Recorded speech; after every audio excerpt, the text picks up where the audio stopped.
এখন মেয়েদের বিবাহের ব্যাপারে আল্লাহর নবী বলছেন, আল্লাহ রসুল হাদিসে বলছেন, তিনটি কাজ তোমরা দ্রুত করবে।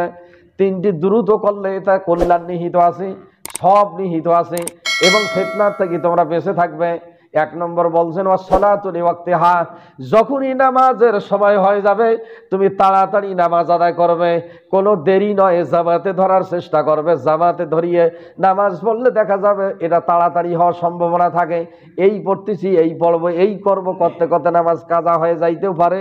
তোমার জিম্মায় এমনও হইতে পারে তোমার মৃত্যু এসে যাবে, অথবা তোমার জিম্মায় নামাজ কাজা থেকেই যেতে পারে। জোরে বলি নাউজুবিল্লাহ। দুই নম্বর আল্লাহর নবী বলছেন, যদি তোমার কি হয়, কোনো ব্যক্তি মারা যায়, তাড়াতাড়ি দাফন কার্য তুমি সম্পন্ন করবে। দাফন কার্য আল্লাহর নবী বলছেন, কেউ মারা গেলে কারো অপেক্ষায় থাকা নয়, তাড়াতাড়ি তার দাফন কার্য তুমি সম্পন্ন করবে। সে যদি কি হয়, আল্লাহ ওয়ালা হয়, তার মহান বন্ধুর সঙ্গে রফিকুল আলা, তাড়াতাড়ি তোমরা মিলিত করে দাও। আর সে যদি বদমাইশ হয়, তোমার বোঝা তাড়াতাড়ি সারাও। কি কথা বুঝে গেছে আমার? তাড়াতাড়ি দাফন কার্য আল্লাহ নবী বলছেন, একদিকে ভালো হইলেও তাড়াতাড়ি করো, খারাপ হইলেও তাড়াতাড়ি করো। তিন নম্বর বলছেন, মেয়ে যদি বালেগা হয়, তাড়াতাড়ি তুমি বিবাহের ব্যবস্থা করো, ফিতনার থাকি বাঁচবে। আজকে ক্লাস 6-এর মেয়ে পালে যাচ্ছে, 7-এর মেয়ে পালে যায়, 8-এর মেয়ে পালা যায়। অ্যান্ড্রয়েড ফোন আপনি দিয়েছেন ক্লাস 6-এর মেয়েকে। আপনি তো একটা সচেতন পিতা কখনো হইতে, মেট্রিক পাশে করলেও তো তাকে অ্যান্ড্রয়েড ফোন দেওয়া আমার মতে যুক্তিসঙ্গত নয়। অন্তত এসএসসি পাশ করলে তার একটা জ্ঞান হুঁশ ফেরবে, অন্তত তারপরে আপনি অ্যান্ড্রয়েড ফোনটা তার হাতে দেন। এখন ক্লাস 6-এর মেয়ে আপনি ভ্যান চালান, তারপরে বলে বাঁচোছে না, ওই মরোসে অ্যান্ড্রয়েড ফোন কিনে দিয়েছেন 15,000 টাকা দিয়ে, এখন যাইতে ফেলে দিয়ে যা শেষ। আবার দেখা যাচ্ছে কত অনৈতিক কিছু ঘটতেছে, আর এটার পিছনে যে এত অর্থ ব্যয় হচ্ছে যেটা বলি শেষ করা যায় না। জোরে বলি নাউজুবিল্লাহ। তাহলে বিবাহের ব্যবস্থা মেয়েদের ব্যাপারে আল্লাহর নবী বলছেন তাড়াতাড়ি করা। আর ছেলের ব্যাপারে কি করবেন? আল্লাহর রাসূল ইমামে আজম আবু হানিফা রাহমাতুল্লাহি আলাইহি বলছেন, ছেলে যদি বালেগ হয়, তার যদি মোহর দেওয়ার যোগ্যতা থাকে, স্ত্রীকে খরপোশ দেওয়ার যোগ্যতা থাকে, তাহলে তাড়াতাড়ি বিবাহ দাও। যদি বালেগ হওয়ার পর স্ত্রীর মোহর দেওয়ার যোগ্যতা থাকে, স্ত্রীর খরপোশ দেওয়ার যোগ্যতা থাকে, তাহলে তুমি তাড়াতাড়ি বিবাহ দাও।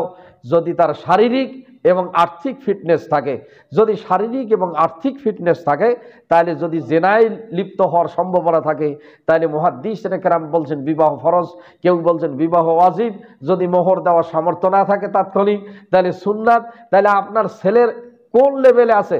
এখন ছেলে মাস্টার ডিগ্রি পাস করে বসে আছে, এখন 32 বছর বয়স হয়, এখন চাকরি হয় না, বিসিএসেও টেকে না, আপনি বিয়ার কোনো ব্যবস্থাই করেন। আরে চাকরি ছাড়া কি রিজেকের ফায়সালা আর কোনো দিই হয় না? আপনার 32 বছর বয়স, আল্লাহ নবী 25 বছরে বিবাহ করছেন। আপনি একটা সচেতন অভিভাবক, ছেলেকে কয় বছর বয়সে বিবাহ দিবেন, তার দাম্পত্য জীবন কিভাবে কাটবে, কিভাবে সে চলবে, আপনি যদি অসচেতন হন, এখন 32 বছর বয়স, এখন খায় এরকম হিরোইন, অনেক সময় দেখা যাচ্ছে অন্য কিছু অনৈতিক কার্যকলাপে সে নিমজ্জিত হচ্ছে। দেখা যাচ্ছে আপনি এখন কয় আমি ওকেও পোষবো, ওর বউকে পোষবো। আপনি এই ব্যবস্থা করে দেন, এটা পিতার একটা দায়িত্ব। সে এস্টাবলিশ কিভাবে হইতে পারে, সে কিভাবে তার স্ত্রীকে পোষার যোগ্যতা রাখে। আপনি সম্পদ কার জন্য অর্জন করতেছেন, এগুলো কবরে ধরে যাবেন। সন্তান কিভাবে প্রতিষ্ঠিত হয়, কিভাবে তাদেরকে এই ব্যবস্থা করতে হবে, এটা পিতার একটা নৈতিক দায়িত্ব। সম্মানিত হাজিরিন, এই জন্য খালি আপনি চাইবেন আমার সন্তান সন্ততি ভালো হোক, আর আপনি সে দায়িত্ব পালন করবেন না, এটা একটা সচেতন পিতার কখনো এই অনুভূতি থাকতে পারে না। এটা আহম্মকের পরিচয়। ওমর ফারুক রাদিয়াল্লাহু তাআলা আনহুর দরবারে এক অভিভাবক, এক পিতা অভিযোগ দিয়েছিল, হে আমিরুল মুমিনিন, আমার সন্তান আমার কথা শোনে না, আমার আনুগত্যশীল হয় না, বলে তোমার সন্তানকে নিয়ে আমার দরবারে অমুক দিনে তুমি বিচারের জন্য আসবে। বাপ এবং ছেলে উপস্থিত হয়েছে। এমন সময় পিতা অভিযোগ দিছে, আমার ছেলে আমার আনুগত্য করে না, এ করে না, এ সমস্ত দোষ ছেলের। তখন ছেলে বলছে, হে আমিরুল মুমিনিন, আমার একটা অভিযোগ আছে, আমার পিতা আমার প্রতি বেইনসাফি করেছে, বলে আমার সম্পদগুলো আর একজনকে বেশি করে দিয়ে দিছে, এই জন্য তার প্রতি আমার কি নাই, ভক্তি নাই। জোরে বলি নাউজুবিল্লাহ। এখন এ কারণে নাতে আমি পিতার অবাধ্য চরণ নই। আমিরুল মুমিনিন ওমর ফারুক রাদিয়াল্লাহু তাআলা আনহু চাবুক তুলেছেন, বলে শাস্তি দিয়ে তোমারে হওয়া আগে দরকার। কি জোরে বলি নাউজুবিল্লাহ। আপনি বেইনসাফ কেন করবেন? সন্তান ছেলে হোক মেয়ে হোক, আল্লাহ বলছেন ইউসিকুম ফি আওলাদিকুম লিযাকারি হাজ্জু কাল উনসাইন, আমি তোমাদেরকে নির্দেশ দিচ্ছি তোমাদের সন্তান সন্ততির ব্যাপারে, একজন ছেলের অংশ সমান 2 জন মেয়ের অংশ। এটা আমি বলছি। তুমি যদি বন্টন করো, ইনসাফ ভিত্তিক তোমাকে বন্টন করতে হবে। হ্যাঁ, তবে যদি প্রতিবন্ধী হয়, বিকলাঙ্গ হয়, এরকম কোনো যদি সমস্যা হয়, তাহলে তাদেরকে পরামর্শ নিয়ে আরেকজনের প্রতি তুমি ইনসাফ করতে পারো, এটাও তোমার ইনসাফের মধ্যে গণ্য।